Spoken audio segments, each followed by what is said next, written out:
आप देख रहे हैं TNB।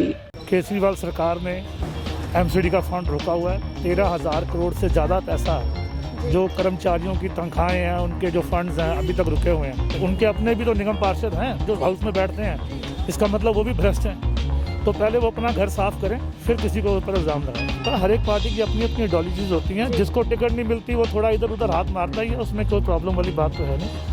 जनता जिसको भी मैंडेट देगी वो सेवा करेगा। नमस्कार, आप देख रहे हैं TNB। मैं हूं आपके साथ निशा लकवाल। इस वक्त हमारे साथ राजधानी दिल्ली के राजेंद्र नगर से निगम पार्षद परमजीत सिंह राणा इस वक्त हमारे साथ खास बातचीत करने के लिए मौजूद हैं। बात एमसीडी इलेक्शन को 2022 में आने वाले एमसीडी इलेक्शन को लेकर होगी कि बीजेपी की तैयारियां इस बार जो है आने वाले एमसीडी इलेक्शन को लेकर कैसी चल रही हैं। सर, बहुत बहुत शुक्रिया आपका हमें टाइम देने के लिए। आपने हमारे को मौका दिया अपने चैनल पे अपनी बात रखने का। और जैसे कि आप देख रहे हैं कि पिछले लंबे समय से केजरीवाल सरकार ने एमसीडी का फंड रोका हुआ है। 13,000 करोड़ से ज़्यादा पैसा जो कर्मचारियों की तनख्वाहें हैं, उनके जो फंड्स हैं अभी तक रुके हुए हैं। लगातार हम कोर्ट में इसकी लड़ाई लड़ रहे हैं, पर कोर्ट के कहने के बावजूद भी अभी तक रिलीफ नहीं दिया गया। अभी तक वो अमाउंट जो है एमसीडी का वो अभी तक दिया नहीं गया। तो उम्मीद करते हैं कि शायद अब इलेक्शन के आसपास वो कुछ करें, राहत दें। इसके लिए हमने LG साहब से भी रिक्वेस्ट करी है कि वो इंटरफेयर करें, पर क्योंकि अब मामला कोर्ट में है तो अब कोर्ट के डिसीजन की दोबारा से वेट हो रही है। लेकिन केजरीवाल जी जो है वो लगातार मतलब कह रहे हैं कि एमसीडी में पूरे जो जितने भी लोग हैं सब भ्रष्टाचार है, पूरी एमसीडी भ्रष्टाचारियों से भरी हुई है। देखो, अपना घर जब शीशे का हो तो किसी पे पत्थर नहीं मारना चाहिए। उनके अपने भी तो निगम पार्षद हैं जो हाउस में बैठते हैं, इसका मतलब वो भी भ्रष्ट हैं। तो पहले वो अपना घर साफ करें, फिर किसी को ऊपर इल्ज़ाम लगाएं। लेकिन जैसे अभी दिल्ली में जो 5 सीटों पर उपचुनाव हुए थे उसमें मतलब आम आदमी पार्टी आगे रही थी। चंडीगढ़ में भी अभी नगर निगम के चुनाव हुए हैं, उसमें भी आम आदमी पार्टी की जीत हुई है। देखो जी, जनता का मैंडेट है। जनता जिसको भी मैंडेट देगी वो सेवा करेगा। और इस आंकड़ों पे आप दिल्ली का अंदाज़ा नहीं लगा सकते। दिल्ली की जनता बहुत सूझवान है और वो पिछले 1.5 साल से इनकी सरकार है दिल्ली में।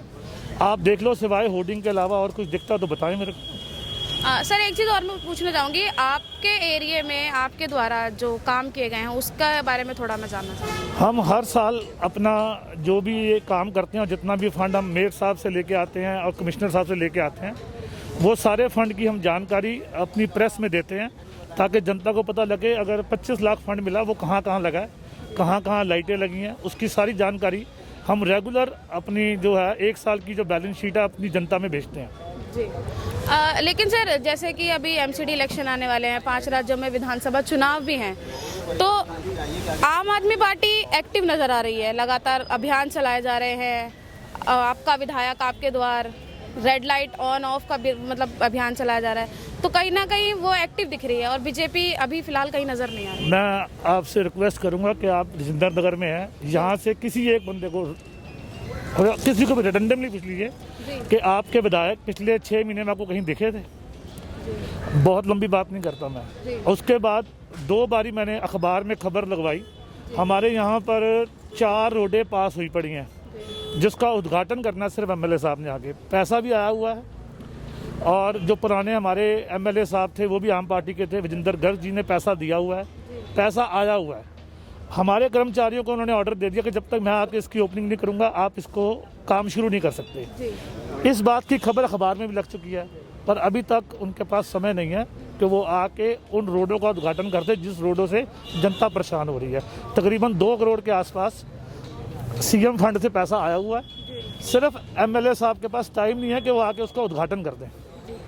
एक चीज़ और मतलब मैं पूछना चाहूँगी, पहले जब आप अकाली दल से थे तब फिर अकाली दल बीजेपी से अलग हो गया, फिर आपको भी कहा गया लेकिन आपने पद नहीं छोड़ा, क्यों सर? ये जब हमारा अलायंस टूटा तो जब मैं बीजेपी के सिंबल पे लड़ा था, अलायंस किया था, जब अलायंस तोड़ा गया तो हमें कॉन्फिडेंस में नहीं लिया गया, ना हमें मीटिंग में बुलाया गया। उस वक्त सरदार हरमीत सिंह कालका दिल्ली के प्रधान थे। उन्होंने अपनी कोई पर्सनल रंजिश की वजह से मेरे ऊपर एक्शन लिया। मेरे साथ राजा इकबाल सिंह भी थे, वो आज मेयर हैं आज की डेट में, उनके ऊपर कोई एक्शन नहीं हुआ। सिर्फ मेरे ऊपर एक्शन लिया गया क्योंकि उनको डर था कि कहीं उनकी प्रधानगी मैं ना ले लूँ, तो इसलिए वन साइडेड एक्शन हुआ है। और जब ये फैसले होते हैं तो जो मौके पे बैठा हुआ काउंसलर है, जो लोगों का विश्वास लेके आया हुआ है, जिसको आपने उस वक्त तो कहा कि आप भारतीय जनता पार्टी के बैनर पे लड़े और अब आप कह रहे हैं कि आप उनको एकदम से छोड़ दें, तो कोई डिसीजन होते हैं, कोई पार्टी की कोई आइडियोलॉजी होती है, उसको छोड़कर एक आदमी के ऊपर एक्शन लेना, राजा इकबाल सिंह पे एक्शन क्यों नहीं लिया गया? और भी और उनकी खुद की बीवी, उनकी जो वाइफ हैं वो कालका जी से काउंसलर हैं। अभी आप गूगल पे उनका नाम सर्च करेंगे तो भारतीय जनता पार्टी के वो कैंडिडेट हैं और उनके अभी भी नाम और उद्घाटन सारे वही कर रहे हैं। तो ये कहीं ना कहीं दोहरा मापदंड है उनका।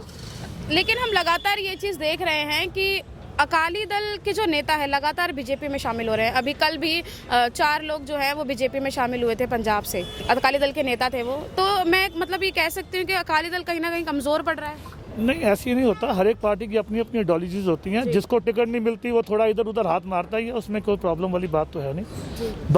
वो अकाली दल तो अभी फुल पावर में कहते हैं हम आएंगे, बीजेपी कहती है हम आएंगे। वो तो जनता ने मैंडेट देना है, किसको देना है। अकाली दल को अभी चंडीगढ़ के नगर निगम चुनाव में एक ही सीट मिली थी। वो लड़े एक सीट पे, वो एक सीट पे लड़े, एक सीट जीत गई। तो मतलब अब अगर आगे ज़्यादा सीट पे अगर दिल्ली में अगर अकाली दल उतरता है नगर निगम चुनाव को लेकर, तो क्या लगता है आपको? दिल्ली में अकाली दल इंडिपेंडेंट जब आएगा तब देखेंगे। अभी तो उनका कोई प्रचार है नहीं, ना मेरे को उसकी कोई जानकारी है। अच्छा, तो सर आखिरी सवाल मैं मतलब ये ख़त्म करना चाहूँगी आखिरी सवाल से कि अब जो चुनाव आने वाले हैं उसमें बीजेपी की रणनीति आपकी तरफ से क्या रहने वाली है? रणनीति हमेशा पार्टी बनाती है जी, और पार्टी जिस रणनीति पे हमें उतारेगी हम उस पर चलेंगे। जी। तो ये थे हमारे साथ परमजीत सिंह राणा जी, जिन्होंने बखूबी तौर पर ये बताया है कि किस तरीके से उन्होंने अपने एरिया में क्या काम किया है। उन्होंने अपना रिपोर्ट कार्ड जो है वो खुद दे दिया है कि कितना काम उन्होंने अपने एरिया में किया है। लोग उनके काम से संतुष्ट हैं। लगातार जो केजरीवाल सरकार उन पर भ्रष्टाचार का आरोप लगा रही है, लगातार एमसीडी में जो कहा जा रहा है कि एमसीडी पूरी जो है भ्रष्टाचारियों से भर गई है, तो इसका कहीं ना कहीं उन्होंने साफ तौर पर आपको जवाब दे ही दिया है। तो अब आगे भी आप हमारे चैनल के साथ बने रहिए। फिलहाल के लिए बस इतना ही। आप देखते रहिए TNB। धन्यवाद। हमारे नए अपडेट्स पाने के लिए हमारे चैनल को सब्सक्राइब करें और बेल आइकन पर क्लिक करें। साथ ही हमारे वीडियोस को लाइक और शेयर करना ना भूलें।